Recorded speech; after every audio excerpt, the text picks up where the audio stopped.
Hello everyone, Mr. Happy here, and welcome to Mondays with Mr. Happy, aka Mr. Happy Mondays, the weekly Q&A show where you ask me questions and I look like Bear Grylls. Seriously though, look at this. This is a mess. Look at all this. Oh man. I'm getting this trimmed, I'm getting my hair cut. That's all happening this week. It'll be better before next week's episode. I can promise you that.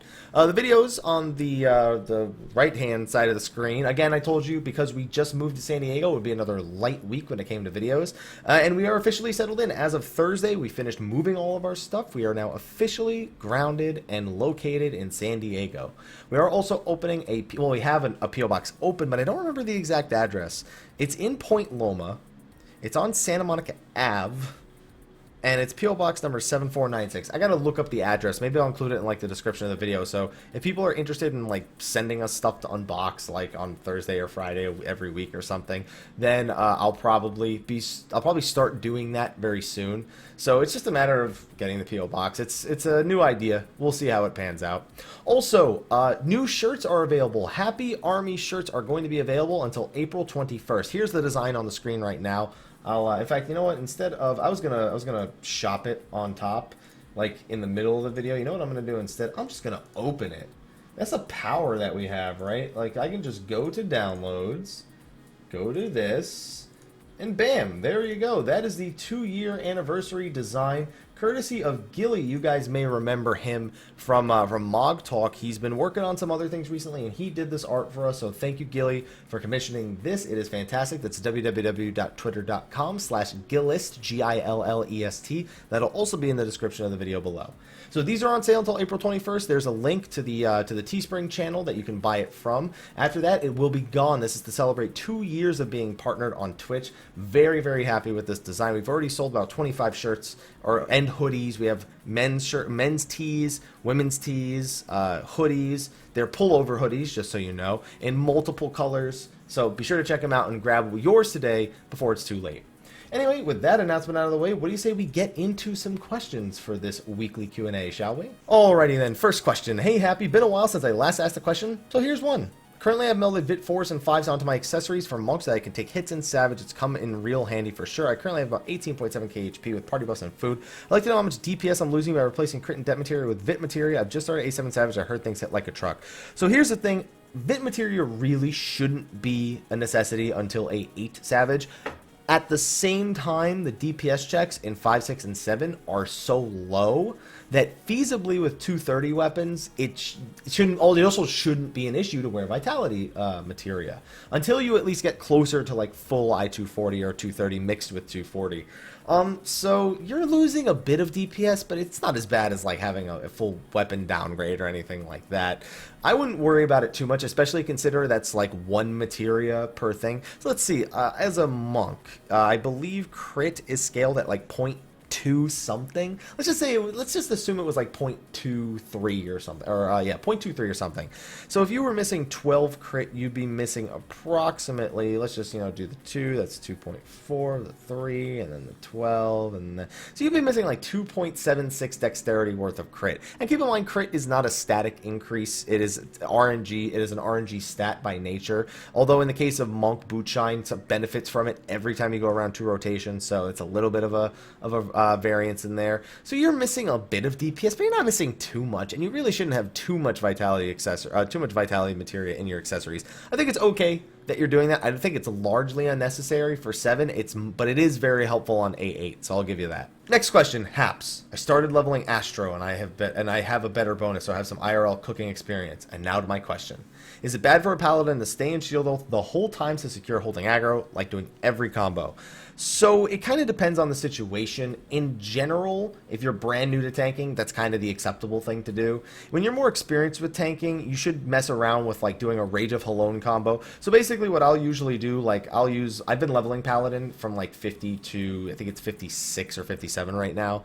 And basically what I'll do is on a boss, I'll run in with Shield Oath, I'll make sure I have Fight or Flight, I'll go in, I'll do a Shield Lob, I'll do Circle of Scorn as I'm getting up to them, along with a Spirits Within. I'll do a Rage of Halone combo, then I'll mix it in with a Shield Bash in there somewhere, and I'll immediately switch to Sword Oath, and then I'll alternate between doing Goring Blade and Royal Authority. Now, if I am close to losing aggro, even though I'm in Sword Oath, I will occasionally put on Rage of Halone again, but I don't have too many issues unless the people around me severely overgear me. Staying in Shield Oath the full time is something that might be within your comfort zone, but really you should try to get out of a comfort zone of staying in Shield Oath full time. You really should experiment with going into Sword Oath and messing with that higher tier skill cap of Paladin. Next question, sup haps, long time lurker, so please have a big fat chocolate cake with lots of caffeine.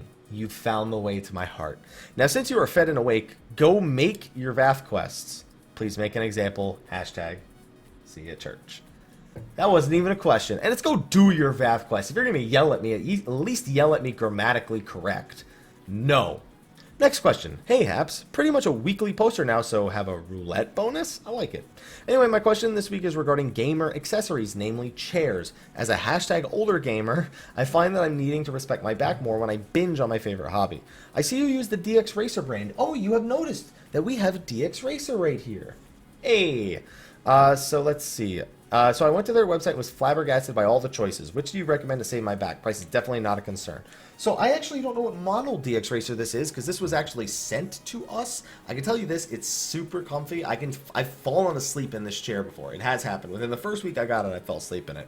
So I don't actually know. What's most important is you get one that matches your size. I don't know how big of a person you are or how small. So the biggest thing I would do is contact their support. Tell them specifically you have back issues and that you're X amount of height and Y amount of weight. And they will be able to help you find the perfect choice. I am not a registered chair seller, so I realistically shouldn't be telling you which one is best for your situation, especially if it is serious back injuries or back pain.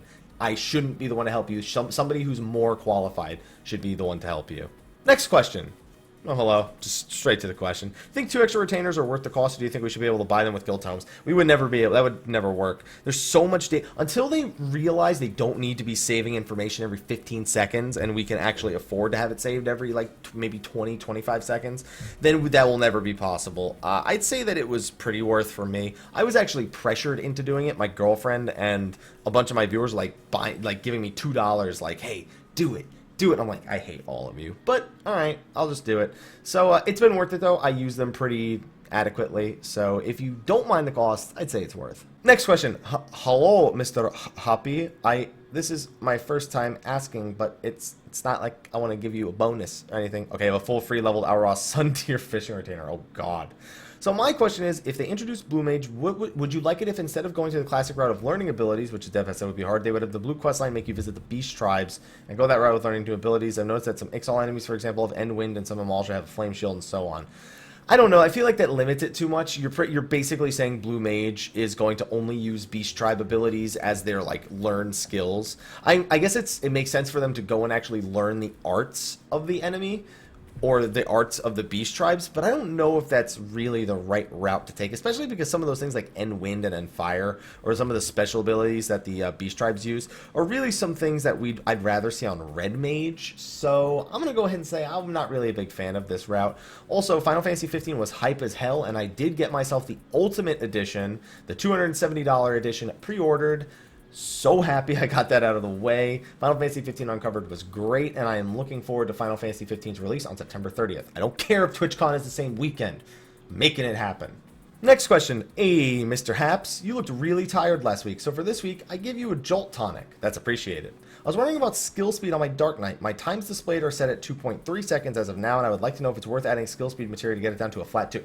No! First of all, skill speed is awful for Dark Knight. Don't bother with it. Blood Weapon is all the skill speed you'll ever need. Second of all, to get to 2 seconds flat without Blood Weapon, I'm saying without Blood Weapon, you would need... I believe it's 26 skill speed per 0.01 second off the global cooldown. So that would mean you would need 26 times 50. That's that. And so wait. So 26 times 50. That's 20 times. That's 2 times 50. So that's 100. So that's 1,000. And the 6 times the 50 is, oh man, that's not 300. That's like, you would need 1,651 skill speed to get it down to where you want to get it. Dude, don't worry about skill speed. Get crit over det over skill speed. Skill speed is the last thing you should be focusing on for Dark Knight. And also, you have a great afternoon as well. Alright, next question. Hey, Mr. Happy, brand new here, bonus lore. Literally just signed up so I could ask about this. I think I recognize the name. Also, I hope you're enjoying California. I lived in San Diego for a few years myself before moving back to to LA County. I just moved from LA to San Diego, so trust me, I like San Diego a lot. Anyway, I've been seeing this pop up, and since I'm brand new to MMOs, Final Fantasy XIV being the first and the only MMO I'm playing, are you enjoying the vertical progression of this game? I'm honestly not entirely familiar with the terms vertical and horizontal progression, although I understand the former the best since it is more or less the same as in single-player RPGs, whereas horizontal still somewhat confuses me, although I kind of understand the concept. However, I keep seeing a battle between the two, and I'm wondering if it's something they should look into for this game once we reach level 100 or something, constantly using item level, maybe even getting past level 100, things that SE does for 14. I still have no idea if that was even coherent, so I'm not sure if I questioned. So basically, you're just saying, what do I like better, vertical or horizontal? I think that a mix of the two is the best option for you to get. Here's the thing, when I played Final Fantasy XI for 7 years, it is mostly horizontal progression, where you can get a piece that's better, or you can get a piece that's better for the situation that you're in. So there's a mix. It's kind of like diagonal progression, where it's tiny increments of vertical progression mixed in with multiple levels of horizontal progression. So basically, vertical progression means the next piece you get, its stats will be better. It's based on some sort of gear score, item level, and the higher the item level and the gear score, the generally better the pieces will be. When it comes to horizontal progression, imagine if a bunch of pieces were all the same item level, but they all had different stats. That's horizontal progression. That's usually best implemented when you have additional effects, like, maybe like for Black Mage, when I cast Fire 1, it leaves fire sparks on the ground that deals slight AoE damage, like 10 potency a tick or something like that. And it stacks up, and you can summon up to 3 sparks at the same time, And then you have another piece that causes your thunder spells to occasionally allow your next Fire 4, and it changes your Thundercloud procs to instead be called Fire Cloud, and it makes your next Fire 4 instant cast, cost no MP, and refresh Enochian with its current max duration, minus, not with the Blizzard 4 minus 5 seconds per duration. Like, imagine those being your choices and shit. So I think there's benefits to both, and I think mixing the both is what will see the best results. Currently, the vertical progression doesn't bother me. I just like interesting fights and a good story. So for now, it doesn't bother me. Maybe at some point it will, but for now, it doesn't matter. But those would be my preferred choices. Next question. Happy Sunday, Happy. Not my first time asking. See, I recognize the name and have a completely transparent pony mount. So on my question, don't you think it'd be cool if 14 had a treasure map system like Dragon Quest IX, where you could find a vague location on a map that, when found, reveals a dungeon if you enter to get loot? It's funny you mentioned that. We are getting that exact thing in 3.3. So right now we have treasure maps, where it's basically you find the map, or you buy the map, you go to a location, you kill it, you spawn a treasure chest, you kill the enemies, you get the loot. What's going to happen is sometimes these treasure maps, as of 3.3, will actually take you to a dungeon, and you have to clear the entire dungeon to get the loot. So it is kind of like what you're requesting. So yeah, I think it would be cool. Next question. The other day I was thinking about how Final Fantasy was turned into an MMO, even though it's not like the older games gameplay-wise. And I know that PSO, ESO, and WoW were pre-existing IPs. If you could choose one IP to get an MMO, assuming they had the means to make a good MMO and not have an overhyped failed release and be a decent game no matter what. The thing is, I wanted Elder Scrolls to be that, in all honesty. The only other games I can really... Like, Bethesda games in general... And sorry, I'm accidentally kicking my mic stand. Bethesda games in general, I always feel like would make good MMOs, like Fallout 3 and Fallout 4. It's just it's such a hard concept. I would really just like kind of almost a Dark Souls-esque world, or a Dark Souls MMO even, where it's just, it's a world and you have raid bosses, but people can invade you during the raid bosses, so you always need to be ready for that. Maybe some bosses purposely allow you to invade. Maybe they find a way to incorporate limited healing in there, or maybe they make it like Blade and Soul, where it's entirely skill based, and like something like that. I would not mind that. By the way, I really want to play Dark Souls 3, so now I'm going to stop talking about this before I get myself upset. Next question. Haps, your bonus today is clearing the furthest Midas Savage floor you've gotten to next time you go in. That would be A8 Savage, so I'll take it. Anyways, I'm currently trying to decide if I want to main Black Mage or Summoner for 3.2, since the time it takes to get lore weapons if you're not clearing A6 Savage is almost here. I love both the jobs, but I can't seem to nail down which one I want to main. Which one would you recommend for a newer caster? Summoner, because it's not so movement reliant. Like, you can move pretty freely on a Summoner. Black Mage, while the rotation is simpler, is not so friendly to people who don't know how to position themselves very well. And while you could argue that Summoner has a much more complex rotation that is harder to learn, I'd argue that more players have a hard time figuring out exactly where they need to stand for mechanics and standing still long enough to do mechanics properly. So I would say Summoner for that reason, even though most people would tell you Black Mage, because in most people's eyes, in fact, in almost everyone's eyes, it is the better job in most scenarios. Next question. Hey Haps, it's my first post to have a 100 bind bill. So much Final Fantasy XI references. Like many people, I've been spamming extreme primals for the coveted pigeons. It's staggering how many people go into a fight marked as extreme with no idea how it works. To me, going into a fight blind is acceptable when it's new, but definitely not several patches old. While some consider it fun to go into a fight not knowing what to expect, I consider it to be rude to 7 other people. People say this type of thing is expected out of the Duty Finder, but as someone who does his research, it doesn't sit well with me. TLDR, what are your thoughts about going into older fights blind? It depends. If you're going to go into an older fight blind, make the party yourself. Make the party with friends and say, hey guys, does anyone want to help with X Primal? I've never done it before. I don't know very much about it. I just want to experience it and new. That's the kind of thing you should be doing. But going into the Duty Finder, it kind of depends. Like if you are willing to learn and practice seriously, then you should be willing to do a bit of research outside of the game, as long as you're also seeing it inside of the game. Like sometimes people, they can read as many guides, they can watch as many guides. That doesn't help them. They need to feel it. They need to experience it. They are hands-on learners, and that's acceptable. There's nothing wrong with that. But those players need to accept that that's what they are and take any resource that they can get to help that hands-on learning a little bit more. If you want to do it when it's brand new and do it blind, fantastic. That's what I love to do. That's the playstyle I embrace. But I try to do my best to make sure that I do it just that way. Otherwise, I do agree, if you're going in and 7 other people are there and you're constantly wiping them because you don't want to do the research ahead of time, it can seem a little bit rude. I agree. Next question. Hey, Mr. Happy. First time asking a question here, so I brought bonus to your farm.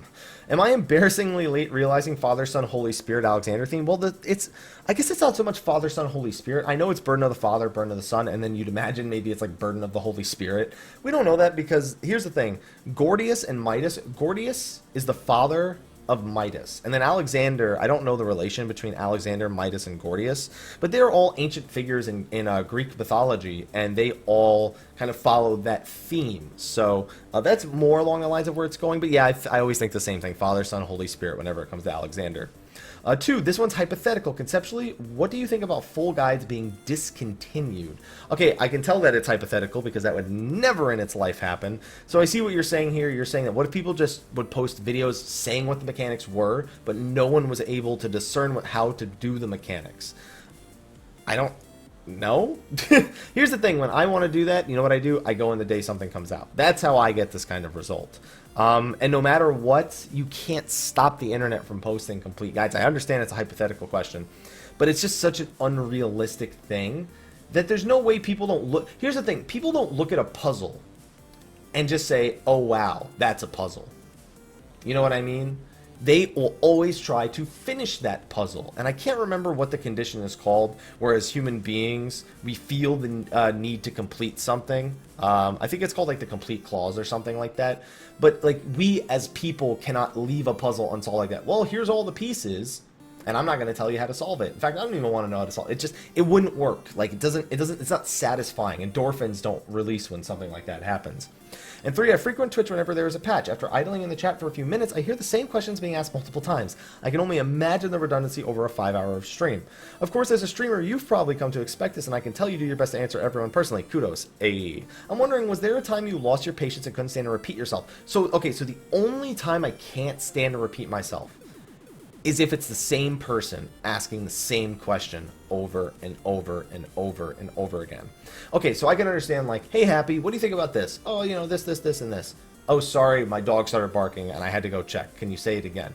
Understandable. If that happens 4 times, I'm going to be like, dude, listen, go to the past broadcast and listen to it. Because like at that point, it's like I cannot stand repeating myself to the same person that many times in a row. So I wouldn't say I lose my patience. In fact, I just stop answering it. And I go, dude, come on, I've answered that 3 times. Like I can't keep answering that. Or if it's like I see 2 people in the chat and one asks me the question and then the other one is there and they ask me the same question 5 minutes later, it's like, dude, you're here and I know you're listening. I just answered that.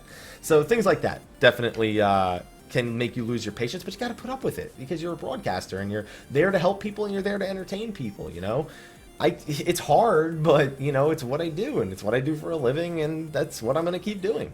On that note, next question. Hey, Haps, 2 quick questions. Question number 1. The game is great for taking pictures and making great wallpapers because the graphics are so good. However, I find it challenging to take very dynamic pictures at the right time and angle. For example, trying to take a very good close-up picture of my bard doing an LB3. So what's the best way to capture animation? You're on your PS4. That was going to be my very first question. Print screen spam. If you have a keyboard plugged into your PS4, spam print screen. Literally, just keep pressing it when you're looking for the moment. Sometimes you can time it really well, but when I'm looking for something, I just spam print screen because that'll just spam take screenshots on the PC at the very least. I don't know if that works on PS4. Question number 2. What's a good way to get a high-quality anime artist to make commission on my 14 character? Reddit, if there's an art section, should have a good area. Also, if you go to Twitch and you look around all the different broadcasters, you just look for one that has art that's, what you're looking for. And then you can ask the broadcaster, how much was it, or what's the ballpark, or you can contact the artist directly because most broadcasters should be citing their artists on their panels below. So as long as you do that, then you should be able to pretty safely find someone who can commission an anime type art for your Final Fantasy XIV character. Next question. Hey, Mr. Happy, hope your day has been going well. It has been. Take an ether oil if you need it. I just need one more, so I will take that and go get my 230 monk weapon. A few questions with hopefully short answers. If you feel this dragging on, feel free to answer only a couple. All right, these look pretty quick. 1, do we have a rough estimate at 3.3? So that's in about probably 6 weeks-ish. It's been about 6 weeks since the patch came out, so we can probably guess 6 to 8 weeks. 6 to 8 weeks from now. 2, how do you think the new jobs will be introduced in the future? They'll be introduced through expansions, and I sincerely doubt we will ever see a new class. I have a feeling we'll only be seeing jobs starting at X level. So basically by next expansion, I expect every new job added to start at level 50 as opposed to level 30. Just because I don't see them making you go all the way from 30 to 70 if we go up to that level cap. You know what I'm saying? But who's to know? Whatever it is, I don't think we'll ever see classes. We'll see jobs that start at higher than level 1, pretty much. And 3, with added content being locked by the main story quest, how do you think the devs will tackle newer players entering the game? It can be rather disheartening to find out to unlock jobs you have to trudge through hours of low EXP quests at 50. So they said that for 50 to Heaven's Ward, you still have to do those, but from 3.0 to 4.0, you don't actually have to do all the main story quests. You actually get a summary, and I'd imagine you get a bunch of unlocks done as well at that point. So it won't be as big of an issue after Heaven's Ward, and I assume that with that change, they'll probably make adjustments back to 2.0. We'll see if they do that, but I have a feeling that we won't see that happening forever, like you're saying. I have a feeling that what you just suggested is going to change. All right, next question. Mr. H, longtime watcher. I know I recognize the name, but first time asker, so I have a bonus pizza with a topping or choice. I'm a pretty simple guy. I go pepperoni or mushrooms. So here's my question. I find myself staring at my hotbar at the start of boss fights to make sure I get the right rotation. This can mean that I miss any mechanics that might be headed my way. So if there's any tips you can give me to avoid this. As a machinist, I often forget to keep up lead shot and hot shot, only to remember in the middle of my reload cycle pretty much wasting 2 stacks of ammo. Is this something that will get better with practice? I want to start raiding, but I haven't even done any extreme primals yet. I think my DPS is the best it can be before I go into taking things seriously. Okay, so what you have is a very simple condition called tunnel vision. You're tunnel visioning on your attacks instead of tunnel visioning on your on the fight itself, or instead of paying attention to every aspect. So there's a few things you can do. So I don't know if you did this in school, but when I was in school, what they used to do is they put a box over our hands when we were learning typing, and they would force us to learn standard form, where it's just basically pinky through index finger on ASDF, and then index through pinky on JKL semicolon, with G and H in between. And so what they would do is they would put a box over our hand and force us to just look at the monitor to do it. If you can find a way to not have something blocking your vision from your hotbars, and then you pay attention to the fight and you just develop the muscle memory from memorizing where your buttons are, that would probably be your best bet. The other thing is something you can do like what I do. Move most of your hotbars closer to the middle of the screen. Move your cooldowns closer to the middle of the screen. Move your target bar closer to the middle of the screen. That way, even if you're tunneling, everything is still in your line of sight. I keep hitting this. I gotta stop hitting my friggin' mic stand. Everything's in your line of sight, so you can generally keep track of everything a little bit better. Other than that, sit at a dummy for hours and practice these things. Practice overcoming these things, and then try to translate it to fights. Next question. Hello, mister. Important question. Are you as bothered by the kerning in the Heaven's Ward wordmark as I am? Letter spacing is inconsistent, makes me sad. I wouldn't notice, unfortunately. Because I always use the ninja bunny if I mess up. It makes me happy to show up my bunny friend to everyone. Don't get the bunny. Don't do it. Alright, next question. Hey, Haps, have a fat cat minion plushie. I don't know if I want one of those. I just ordered mine, can't wait to drag it behind me everywhere. So I'm a ninja main, but Jesus Christ, I hate playing ninja these days. I'm so burnt out. I'm only playing ninja because I'm an aesthetics. The only job I really want to play at that level besides monk. But our group has a monk already. Any other job I want to play, I can't. TLDR, I hate my current job, but I have only cleared harder endgame content, i.e. Sephiroth, Thornton, and Alex Savage as this job. I'm still in the job because I'm in a static but don't feel confident to perform as on any other job, so I quit the job. I'd say stick through it. Find a way to make it more fun. That's what I always do. I always like move things around, and I always like make a bigger deal out of hitting positionals or getting crits. I just make things like that excitement. I'm like, oh, dude, 6K trick attacks, so good. And then even though it's not really any more exciting, I'm exciting myself. So that's like my little ninja erection right there. That's how I do it. All right, next question. Hey, Mr. Happy, sorry for making so many questions last time, so I'll pick only one to ask you this time. It could be spoilerish, so I have 5 etheric oils for your relic. You guys know how it works. Thumbs up. Turn it off the screen. Since the Empire now knows that oh, this isn't a spoiler at all. Okay. So, since the Empire knows... There we go. Knows Eorzeans or even Echo users can now become primals. Do you think they may use this information to start making anti-primals, like forcefully or experimenting on their own soldiers, a way to drain primals of their power? Well, I mean, that's the thing. That's their entire purpose, is to have something like that that allows them to either control primals, dragons, anything. So they're already after that. So it's not a matter of them experimenting. It's just a matter of they need to figure out some sort of elegant technology that they can harness in order to actually do that. That is a goal. That is what you're saying is absolutely one of their goals. Ultima Weapon is proof that that was one of their goals. It's just a matter of them figuring out a way to do it now that Ultima Weapon itself is gone. Maybe Proto-Ultima. Alright, next question. Hey, Haps, not my first time asking posting, so I have a cynical healer who's dead inside and tired of everyone's Kupo. Just 3 rather short questions. You got it. 1, what do you think? When will we get to hear about the new expansion? That will be on October 14th, 2016, which is the first official day of the Final Fantasy XIV Fan Festival here in North America. 13th is the registration day. 14th is the first information day. 2, what do you think of some of the features will be? So we'll probably have new jobs. We'll have a new zone. We'll have a new raid. We'll have a new 24-man. We'll have a new story. We'll probably have a new Hildebrand. We'll probably have a bunch of new shit. I'm also fully expecting a brand new system of some sorts for progression for our characters to be incorporated into the game. Whether that's set bonuses, whether that's some sort of unique means of improving our stats. Something that's not what's part of the current formula, I fully expect to enter the fold when we get to the next expansion. 3, I believe so far you've been more right than wrong when it comes to predictions. Hey, you better tell Sly that. So let me ask you this. What are my chances of getting my old Bard Machinist playstyle back? Not on Bard or Machinist. That's all I'll say. You will never get it back on Bard or Machinist. They really want players to be rewarded for proper positioning and movement. And Bard having free reign basically means... Bard or Machinist having completely free reign, obviously you have procs and things like that in order to get around it, basically just means they gotta be a little bit weaker. So I don't see that playstyle ever coming back, and personally, I am against that playstyle coming back. Sorry. Alright, next question. Hey, Happy, expert roulette time again. Alright, let's go with number 2.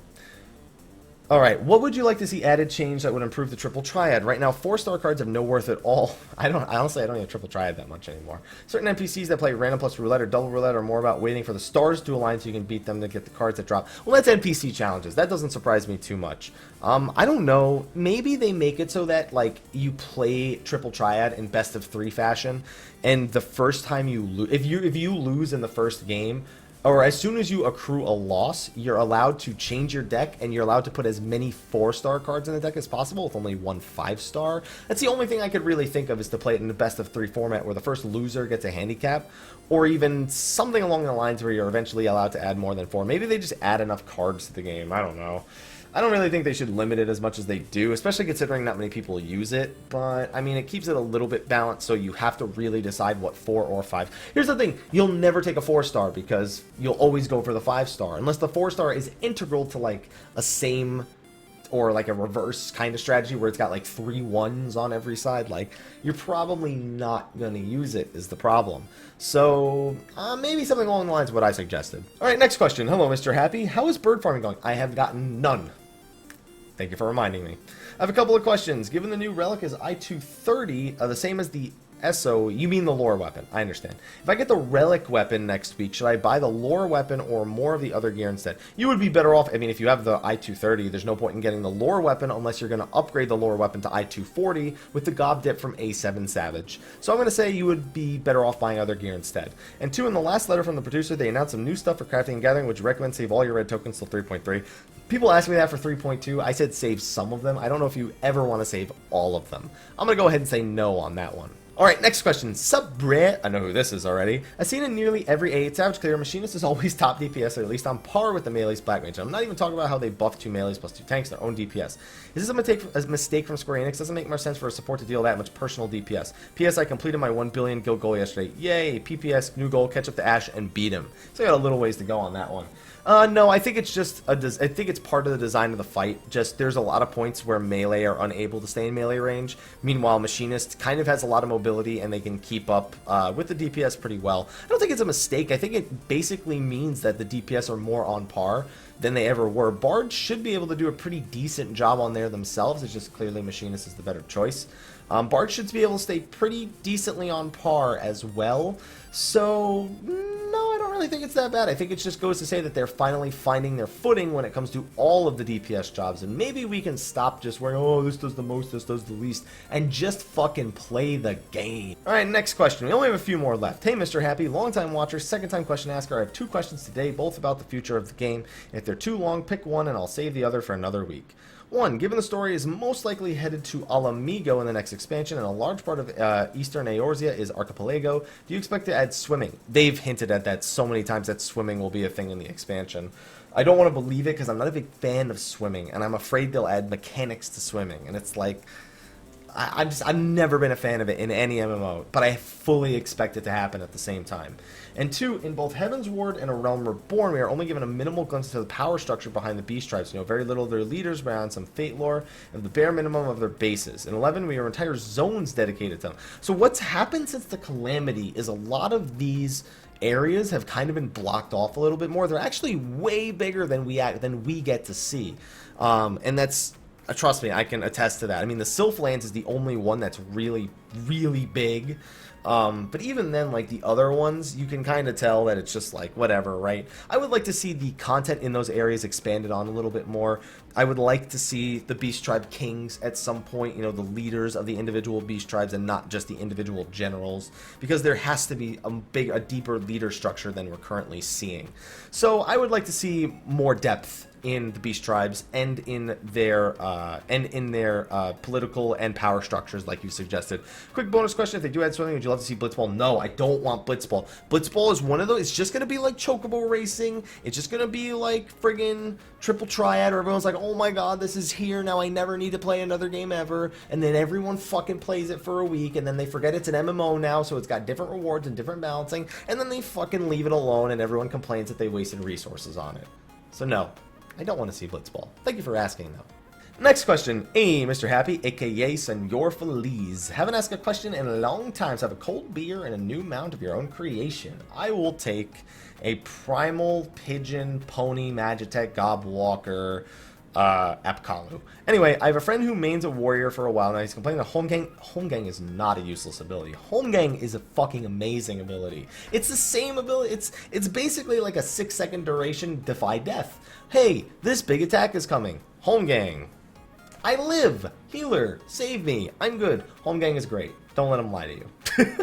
That's all I can really say. It's a good skill. Especially in PvP, it's a great skill. Next question. Hey, Haps. How you doing? Good? You get 1 single soldiery tome. Son of a bitch.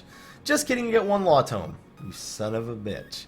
Question time. I'm a Scholar main rating currently in the good old Midas Savage. I see 99% of Scholars using Selene, but I tend to lean towards Eos a lot, but it's still DPS a ton. I use Eos to make up for lost missing health while in Cleric, while buffing my co-healer with Fey, Loon plus Rouse. My current comp is with an Astro, so do you think the 3% attack speed buff is worth it? I've heard a lot of Scholars say that Selene is just complete garbo now, so I'm going to go ahead and say your choice to use Eos is not wrong. Selene is technically higher DPS while they're out, but I just see so much Eos being used nowadays that I guess I wouldn't really say that you're wrong.